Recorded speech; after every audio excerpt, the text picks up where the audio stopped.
नमस्कार, मी सतीश मुळे. KTVच्या कोकण वार्तामध्ये आपलं मनापासून स्वागत. पाहूया ठळक घडामोडी. तौक्ते चक्रीवादळामध्ये नुकसान झालेल्यांना शासनाकडून प्रत्यक्ष करण्यात आली मदत. उच्च व तंत्र शिक्षण मंत्री नामदार उदय सामंत यांचे प्रतिपादन. कोरोनाची लाट संपवण्यासाठी योग्य पद्धतीने नियोजन करीत दर दिवशी 10,000 टेस्टिंग करण्यावर आपण भर देणार. जिल्हाधिकारी डॉक्टर BN पाटील यांनी व्यक्त केला विश्वास.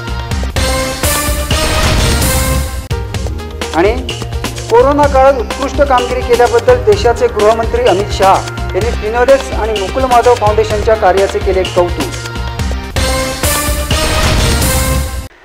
बातम्या विस्ताराने पाहण्यापूर्वी घेऊया एक छोटीशी विश्रांती.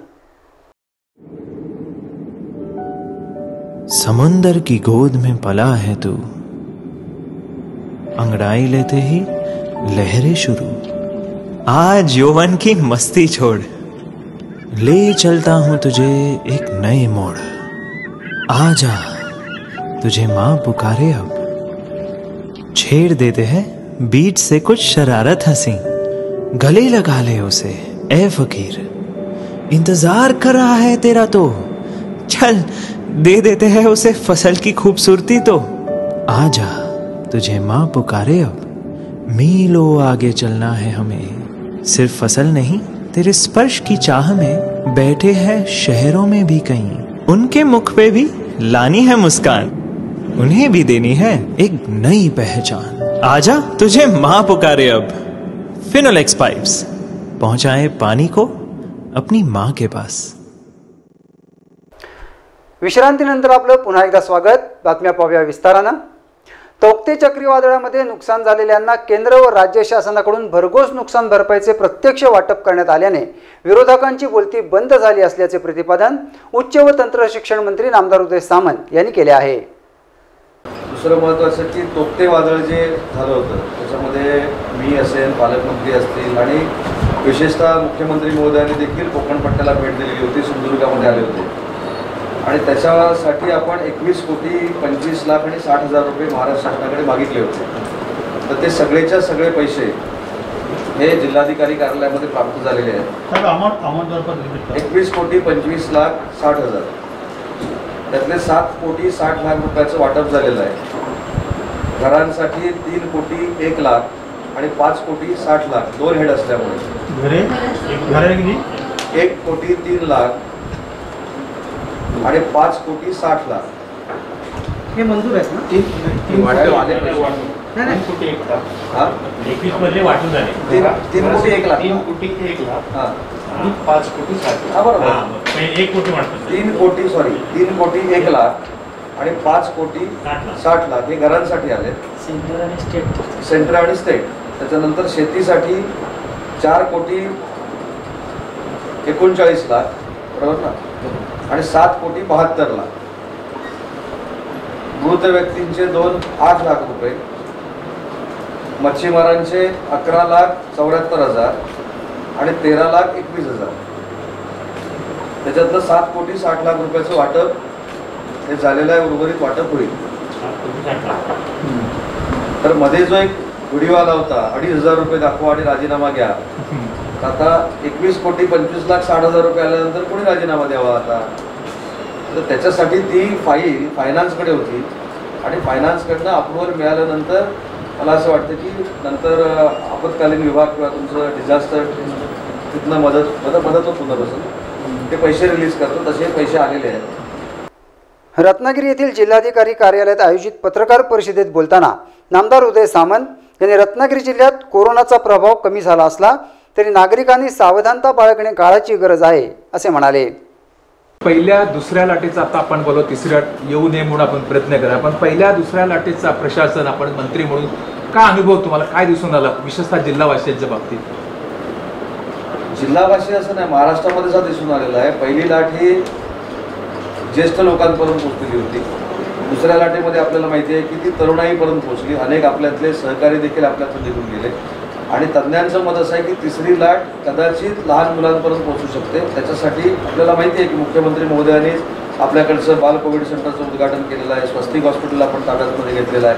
त्याच्यानंतर आज जे एक वर्तमानपत्रातनं बातमी आली की 62 नर्सेस ज्या सोडून गेलेल्या आहेत, त्याच्यामध्ये आज जिल्हाधिकाऱ्यांच्या समवेत बैठकीमध्ये असा निर्णय घेण्यात आलेला आहे की ज्यांना खरोखरच परीक्षेसाठी जायचं आहे त्यांना जाऊ दे, पण ज्यांना पगार नाही म्हणून ज्या गेलेल्या आहेत त्यांचा पगार आता काढण्याचा निर्णय जिल्हाधिकाऱ्यांनी घेतलेला आहे. आज ते पूर्ण होईल आणि ज्यांना परत यायचं आहे पुढच्या 3 महिन्यासाठी त्यांना यायची मुभा CS ने दिलेली आहे, त्याच्या ऑर्डर ते देते.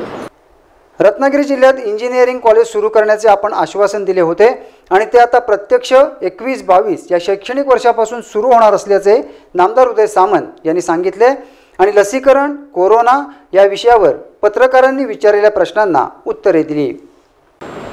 त्याच्यानंतरचा एक मुद्दा की योगायोग असा आहे की आपण मागच्या वर्षी रत्नागिरी येथे शासकीय इंजिनिअरिंग कॉलेजची घोषणा केली होती. बजेटमध्ये त्याला $250 कोटी रुपये मिळाले होते आणि रत्नागिरीकरांसाठी आनंदाची गोष्ट अशी आहे की 21-22ला त्याचे ॲडमिशन सुरू होत आहे. दिल्लीच्या AICTनं त्याला मान्यता दिलेली आहे.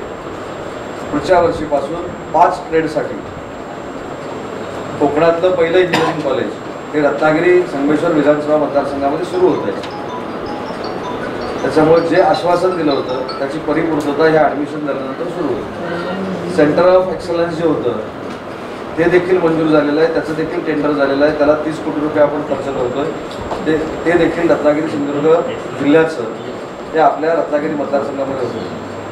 त्याच्यामुळे इंजिनिअरिंग कॉलेजची जी कमिटमेंट होती रत्नागिरीकरांना आणि रत्नागिरी जिल्हावासियांना ती आपण परिपूर्ण केली. त्याचा आलेला GR आणि CETची परमिशन मी तुमच्यापर्यंत पोस्ट करण्याचा संध्याकाळपर्यंत प्रयत्न करतो. किती मुलांना प्रवेश मिळेल? 300 मुलांना, एक बॅच 60ची, असे 5 ट्रेड. साहेब, 17-18 लाखाची लोकसंख्या आपल्या जिल्ह्याची, लसीकरणाचा वेग काय आपल्या जिल्ह्याचा आणि पुढे काय असेल? किती टक्के झाले?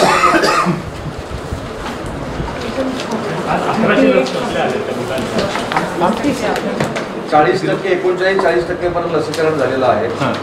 म्हणजे 17 लाख 18 लाख आपण असं म्हणू शकत नाही. वास्तव जर आपली लोकसंख्या बघितली तर 14 ते 14.5 लाख आणि वेस्टेज 0 आहे. ते ठीक आहे. लसीकरणासाठी हे असलेली लोकसंख्या 11.5 लाख 18 लाख. ओके. नाही, लसीकरण 40% पूर्ण झालं. किती सर? कोविशिल्ड आकडा आकडा येऊ दे ना. किती? 30.39 झाला. पहिला डोस 30.79% लोकांना आणि दुसरा डोस 8.5%, 0.5, 39%. ते 3.5-4 लाखाचा टप्पा पार झाला का आकड्यामध्ये? ते साहेब काय बोलले? 4,59,191 दोन्ही डोस पकडू ना. 4,59,191. त्यातला सेकंड डोस आहे 95,126 आणि फर्स्ट डोस आहे 3,64,065. पंधेरी धरण, मुंबई गोवा महामार्ग चौपदरीकरण, रिक्त पदे इत्यादी विषयांवर नामदार उदय सामंत यांनी पत्रकारांशी संवाद साधत यंदाही 10वीच्या निकालात कोकणाने बाजी मारल्याबद्दल सर्व मुलांचे अभिनंदन केले. साहेब, पंधेरी धरणाला आपण भेट दिली तर रत्नागिरी जिल्ह्यात धोधो पाऊस पडतो. अनेक धरण सगळे ओव्हरफ्लो झालेले आहेत. खरंच काय खबरदारी घेतली प्रशासनाने? धोकादायक आहेत का जिल्ह्यामध्ये धरण? धरणाच्या बाबतीमध्ये मी स्वतः होतो, माझ्यावर तत्कालीन जिल्हाधिकारी होते, संजय शिंदे साहेब देखील होते. वस्तुस्थिती आपण समजून घेतली पाहिजे. ज्या ठिकाणी जॅकवेल आहे त्या ठिकाणी लिकेज झालं होतं, याच्याबद्दल दुमत असण्याचं कारण नाही, ते सगळ्यांनीच मान्य केलं. त्याच्या अगोदर 50 लाख रुपये खर्च करून तिथले जे स्थानिक आमदार आहेत योगेश कदम यांनी पिचिंग केलेलं होतं. तिथं काही कुठे गळती झाली नाही, बरोबर ना? पुढे गळती झाली, ती देखील थांबवली आणि त्याच्यानंतर धरणाचा जो सांडवा होता तो 2.5 मीटरनं फोडला. त्याच्यामुळे सगळं पाणी आउटलेटनं बाहेर गेलंय आणि आता पाण्याची पातळी पूर्ण कमी झालेली आहे. पाण्याची पातळी पूर्ण कमी झाल्यानंतरच स्थलांतर केलेल्या लोकांना तिथं आणलेलं आहे. असं मुंबई गोवा महामार्गाबाबतीत समिती स्थापन झाली आणि आंदोलन मोठ्या प्रमाणात सुरू होणार 1-2-3 दिवसांमध्ये. तर त्या बाबतीत नेमकं काय खरंच पूर्ण होणार आहे? विरोधामध्ये आंदोलन करावं त्यांनी. आम्ही काय बोलला? केंद्र शासनाच्या विरोधामध्ये त्यांनी आंदोलन करावं, आम्ही त्यांच्या सोबत आहोत. मंत्री म्हणून आपण आंदोलनात सहभागी होणार? ते मी बघेन, पण आम्ही आहोत त्यांच्याबरोबर. बरोबर आहे, सहभागी होणार नाही. बरोबर आहे की आंदोलनात तेव्हा आंदोलन होईल तेव्हा मी ठरवेन. त्या आंदोलनात तुमचा पाठिंबा? हो, नक्की. केंद्र शासनाच्या विरोधात वस्तुस्थिती माहिती आहे ना? वस्तुस्थिती तुम्हाला माहिती आहे, पण तुमच्याकडनं कधी येत नाही. राज्य शासनाच्या वस्तुस्थिती अशी आहे की तो रस्ता केंद्र शासनाचा आहे. केंद्र शासनानं MAP नावाच्या माणसाला ते काम दिलेलं आहे. सिंधुदुर्गातला रस्ता 99% पूर्ण झाला आहे. पलीकडचा रस्ता पूर्ण झाला आहे. हा 70 किलोमीटरचा रस्ता होत नाहीये. MAP-नं ते टेंडर घेतलेलं रिस्क अँड कॉस्ट करा म्हणून आम्ही गेले 6 वर्ष सांगतो, तर ते काही झालेलं नाही ना. त्याच्यानंतर आता हँगकडे गेलेला आहे आणि JN म्हात्रेंकडे गेलेला आहे. पण काल ज्यावेळी रात्री मी सिंधुदुर्गातनं आलो होते, बऱ्यापैकी रस्ता लांज्यापर्यंत झालेला दिसतो. लक्षात आलं का? त्याच्यामुळं आंदोलन करायचं जर असेल तर ते केंद्र शासनाच्या विरोधामध्ये केलं पाहिजे. आणि या संदर्भात मी स्वतः महिन्याभरापूर्वी नितीन गडकरी साहेबांची भेट घेतलेली आहे. त्याच्यानंतर कामाला चालना मिळालेली आहे. त्याच्यामुळं आंदोलन ज्यांना करायचं त्यांना करू दे, पण वस्तुस्थिती देखील हायवेवर जाऊन बघितली पाहिजे. लांज्यापर्यंतचं काम पूर्ण होत आलेलं आहे. साहेब, सगळ्यात महत्त्वाचा प्रश्न, जिल्हा माहिती अधिकारी पद आता साहेब रजेवर, कायम साहेब आमच्या रजेवर असतात, त्यांना आता बरं नाही, मिश्रासात गेले म्हणून कदाचित तेही जाण्याच्या मार्गाने तसं आम्हाला समजलं. पण DIOच्या ऑफिस साहेब पण अवस्था पाहिलीत का आपण? किती पदं रिक्त आहेत बघा, आम्हाला काही माहिती त्याच्या बाबतीमध्ये आमची चर्चा आता जिल्हाधिकारी साहेब. अच्छा, ओके, चांगला. कारण आपण तिथे आल्यानंतर तुम्ही हा प्रश्न विचारू शकता म्हणून मी त्याला सांगितलं असं असं विषय आहे. तेव्हा त्यांनी सांगितलेलं आहे की त्या संदर्भामध्ये सुद्धा ते योग्य त्यांना वेळ तर दिला पाहिजे. त्यांना अजून माहिती अधिकारी ते कसे वागतात, काय वागतात, ते त्यांना अनुभव घेऊ दे, मग ते ठरवतील ना काय करायचं. आमची मगाशी चर्चा अशी झाली की जसं मेडिकल बुलेटिन निघतं, VIP एखादा ॲडमिट झाल्यानंतर, तसे आमचे सर्वसामान्य माणसं देखील ॲडमिट असताना CS मॅडमनी माहिती ते कोण अधिकारी आहेत त्यांच्यामार्फत काढावं बुलेटिन, अशी आमची चर्चा झाली.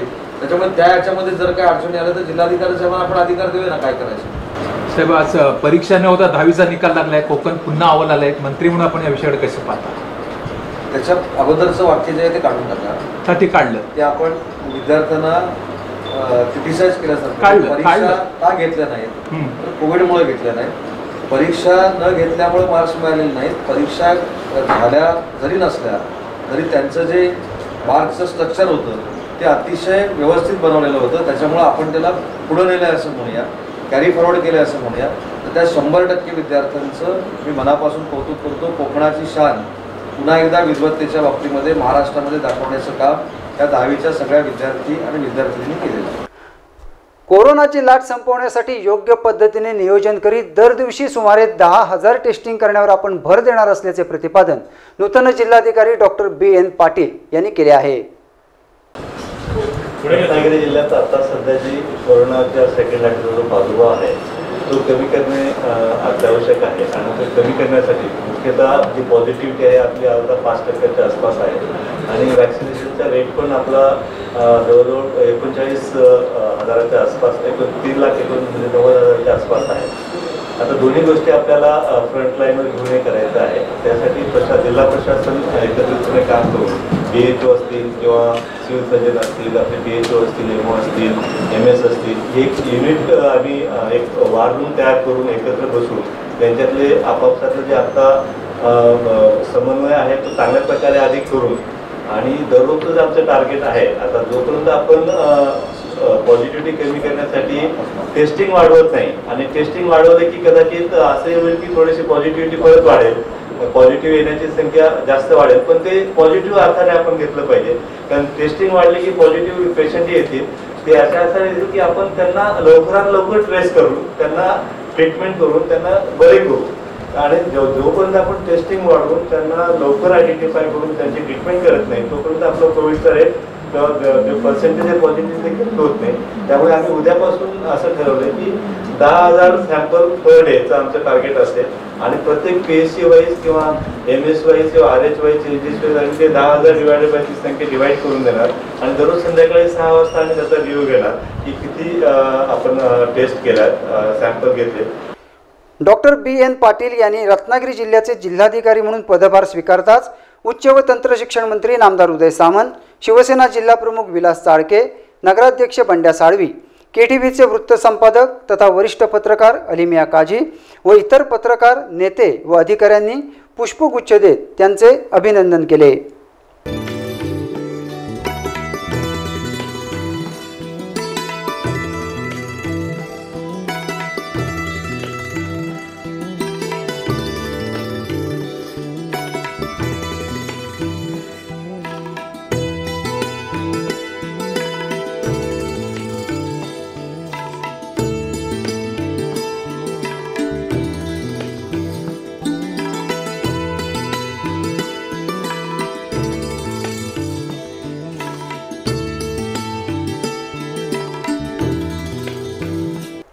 पहिल्याच पत्रकार परिषदेत बोलताना जिल्हाधिकारी डॉक्टर BN पाटील यांनी माझे गाव कोरोनामुक्त गाव या मोहिमेसाठी पत्रकार व नागरिकांचे सहकार्य अपेक्षित असल्याचे मत व्यक्त केले। या व्यतिरिक्त जे राज्य शासनाने माझे गाव कोरोनामुक्त गाव मोहीम राबवली आहे ती आम्ही आणि CO मॅडम त्यात आम्ही प्रत्येक आता जे हॉटस्पॉट आहेत पर्टिक्युलरली त्या गावांमध्ये ही स्कीम प्रामुख्याने राबवून तिथले लोकप्रतिनिधी असतील, सरपंच महोदय असतील, JP सदस्य असतील यांच्याशी एक त्यांना लीड घेऊन जोपर्यंत हे लोक पुढे येत नाही तोपर्यंत टेस्टिंगसाठी लोक तयार होणार नाही। कारण टेस्टिंगचा उद्देश आपला लोकांना आयसोलेशन करणे किंवा त्यांना हे टाकणे असं नाहीये की ते गाव जेवढे आपण लवकर टेस्टिंग करू ते गाव कोरोनामुक्त होईल आणि मग चान्सेस आहेत की आपल्याला जे शासनाने 50 लाखाचं बक्षीस जाहीर केले सर्व महाराष्ट्रभर की जे गावं चांगल्या प्रकारे कोरोनामुक्त होतील त्यांना 50 लाखाचं प्रथम बक्षीस आहे। त्यात आम्ही प्रयत्न करणार आहोत जिल्हा प्रशासन की रत्नागिरी जिल्ह्यातले जास्तीत जास्त गावं कोरोनामुक्त गावच्या स्पर्धेत जिंकतील। त्यासाठी आम्हाला सर्व जनतेचं सहकार्य आहे। असं आता आम्ही चर्चा करता करता असंही अनुभव आहे की आमच्या गावात कोरोना पेशंटने आमच्या गावाला टेस्टिंग कशी करतात आणि त्यामुळे ते एक रिझन आहे की टेस्टिंगचं प्रमाण ग्रामीण भागात कमी आहे किंवा काही शहरी वार्डमध्येही म्हणतात की आमच्या भागात आता कोरोना नाही, आमच्या टेस्टिंग करू नका। यासाठी आम्हाला आपलीही मदत लागेल सर्वांची की लोकांमध्ये जनजागृती करणं आवश्यक आहे की टेस्टिंग ही तुम्ही आजारी आहात म्हणून नाही करत आहोत की आपल्याला ते रुग्ण असतील, संशयित रुग्ण असतील किंवा संभाव्य रुग्ण असतील ते लवकर ओळखून त्यांची प्रक्रिया केली, ट्रीटमेंट केली तर आपल्याला कोरोना आटोक्यात आणणं शक्य होईल। त्यामुळे आपल्याला ती टेस्टिंग रॅम्प अप करणं आवश्यक आहे आणि त्याच्यासाठी सगळ्यांची मदत घेणं आवश्यक आहे। जिल्हाधिकारी डॉक्टर BN पाटील हे पर्यावरण तज्ज्ञ असल्यामुळे त्यांनी जिल्ह्यातील अर्थचक्र सुरू होण्यासाठी पर्यटन व उद्योगावर अधिक भर दिला जाईल असे म्हणाले। दुसरचे पर्यटक येणार आहेत। मी आणि SP साहेबांनी सकाळी चर्चा केली जे बाहेरून लोक येतील, पर्यटक येतील किंवा काही सणासुद लोक येतील त्यांची आम्ही कंपल्सरी नाक्यावर टेस्टिंग करण्याचं ठरवलेलं आहे किंवा गर्दीच्या ठिकाणी किंवा रेल्वे स्टेशन किंवा बस स्टॉप यांच्यावरही जे सुपर स्प्रेडर्स आहेत हॉकर्स किंवा बाजारपेठेतले ते आम्ही पहिल्या टप्प्यात त्यांची सगळ्यांची टेस्टिंग करून सुपर स्प्रेडर्स एखादा भाजीपालावरच असिम्प्टोमॅटिक पॉझिटिव्ह असेल तो स्प्रेड करत राहतो त्यामुळे पहिले सुपर स्प्रेडर्स आम्ही ह्या पहिल्या टप्प्यात कव्हर करणार आहोत। दुसरा आता इंडस्ट्रीचा आपल्याला बंद करून चालणार नाही। इंडस्ट्री आपला आर्थिक चक्र ज्या जिल्ह्याचं आहे इंडस्ट्री आणि टुरिझम ते कोविड अप्रोप्रिएट बिहेवियर फॉलो करून त्यांना आपण मायक्रो प्लॅन बनवून देतोय। कालच मी तो पण आढावा घेतला, इंडस्ट्री असोसिएशनची पण आम्ही VC घेतली आणि त्याच्यात आपल्या ज्या MIDCs आहेत 8 MIDC त्याच्यातले आता 958 इंडस्ट्रीज पैकी जवळजवळ फक्त 300 इंडस्ट्रीज बंद आहेत। त्याही आपल्याला कशा चालू करता येतील तोही आमचा विषय झाला आणि ज्या चालू इंडस्ट्रीज आहेत त्याच्यातनं कोरोनाचा उद्रेक होऊ नये म्हणून त्यांना आम्ही मायक्रो प्लॅन बनवून दिला की तुम्ही ट्रान्सपोर्टेशन तुमचं बबल सिस्टम मध्ये कसं करता येईल किंवा जिथं शक्य असेल तिथं त्यांनी राहण्याची व्यवस्था त्यांची करावी किंवा तिथं जे तुमचे वर्कर्स आहेत डेली एंट्री पॉईंटला त्यांची ऑक्सिजन पल्स मीटरने मोजणी करावी, त्यांचं टेम्परेचर मोजून घ्यावं किंवा त्यांना अजून आपण वॅक्सिनेशनचे सेंटर्स ओपन करण्याची पण परमिशन दिलेली आहे। कोरोना, आरोग्य, उद्योग, शाळा इत्यादी अनेक विषयांवर जिल्हाधिकारी डॉक्टर BN पाटील यांनी पत्रकारांशी थेट संवाद साधला। याच्यात दोन गोष्टी आहेत। प्रमाणपत्र आपण म्हणतात आपली फारच चांगली सूचना आहे, आपण ते प्रमाणपत्र चेकच करून घेऊ, त्यांची इफिशियन्सी पण चेक करू। काही गोष्टी अशा असतात की प्रमाणपत्रापेक्षा अनुभव महत्त्वाचा असतो आणि कोविडमध्ये कसं आपल्याकडे इमर्जन्सी आहे त्यामुळे इमर्जन्सीमध्ये जो अनुभव आहे एखादा आपण मेकॅनिकल जो एक्सपर्ट असेल तर आपण त्याला प्रेफरन्स देतो। हा जर काही वर्ष प्रायव्हेट लॅबमध्ये काम करत असेल, एखाद्या दवाखान्यात काम करत असेल आणि एक्सपर्ट झाला असेल तर एक्सपर्टला आपण प्राधान्य देऊ, पण निश्चितच तो त्याच्यातला एक्सपर्ट पाहिजे हे मात्र खात्री नक्कीच करून घेण्यात येईल। ते आम्ही खात्री करून घेऊ, आपण चांगला मुद्दा दिलाय आणि ती खात्री करून घेऊ आणि तुला हॉटस्पॉट किती आहे?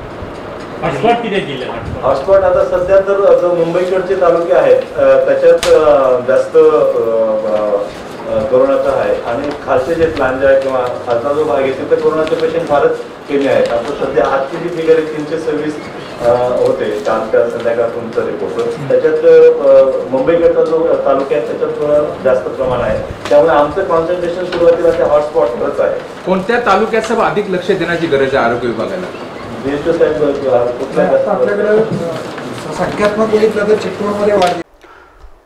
कोरोना काळात उत्कृष्ट कामगिरी केल्याबद्दल भारताचे गृहमंत्री अमित शहा यांनी गुजरातमध्ये आयोजित एका कार्यक्रमामध्ये मुकुल माधव फाउंडेशन व फिनोलेक्स इंडस्ट्रीजचे प्रशस्ती पत्रक देऊन कौतुक केले आहे।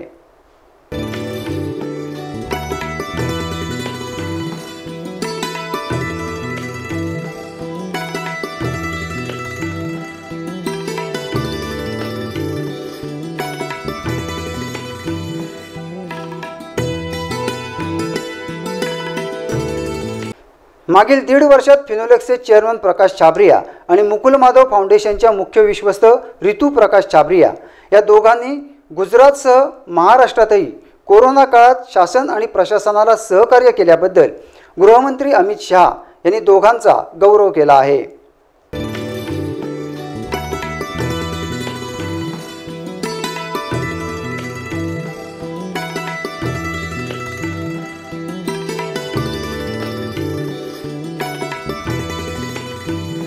प्रकाश छाबरिया हे उद्योजक असले तरी त्यांना आरोग्य, शिक्षण व सामाजिक क्षेत्रात काम करण्याची आवड आहे.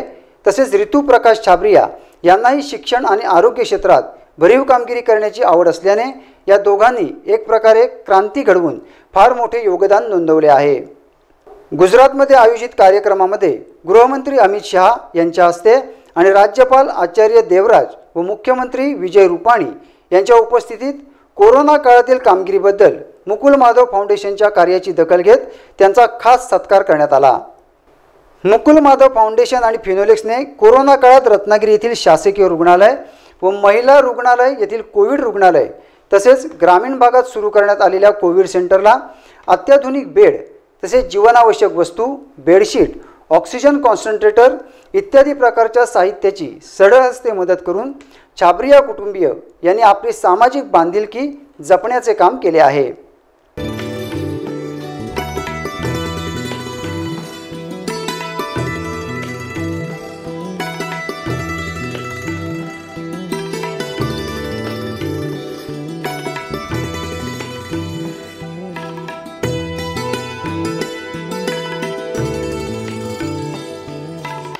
कोरोनाबरोबरच पूर, चक्रीवादळ, लगतच्या भागातील गावांना पाणी पुरवठा इत्यादी प्रकारची मोठी मदत जिल्हा प्रशासनाने केलेल्या आवाहनाला प्रतिसाद देत केली आहे. मागील आठवड्यात तर फिनोलेक्सने CSR फंडातून लसीकरणासाठी 7 लाखाचा धनादेश उच्च व तंत्रशिक्षण मंत्री नामदार उदय सामंत आणि खासदार विनायक राऊत यांच्याकडे सुपूर्द केला आहे. शेवटी पुन्हा एक नजर ठळक घडामोडींवर. तौक्ते चक्रीवादळामध्ये नुकसान झालेल्यांना शासनाकडून प्रत्यक्ष करण्यात आली मदत. उच्च व तंत्र शिक्षण मंत्री नामदार उदय सामंत यांचे प्रतिपादन. कोरोनाची लाट संपवण्यासाठी योग्य पद्धतीने नियोजन करीत दर दिवशी 10,000 टेस्टिंग करण्यावर आपण भर देणार. जिल्हाधिकारी डॉक्टर B.N. पाटील यांनी व्यक्त केला विश्वास. आणि कोरोना काळात उत्कृष्ट कामगिरी केल्याबद्दल देशाचे गृहमंत्री अमित शहा यांनी फिनोलेक्स आणि मुकुल माधव फाउंडेशनच्या कार्याचे केले कौतुक. याबरोबरच हे बातमीपत्र संपलं. नमस्कार.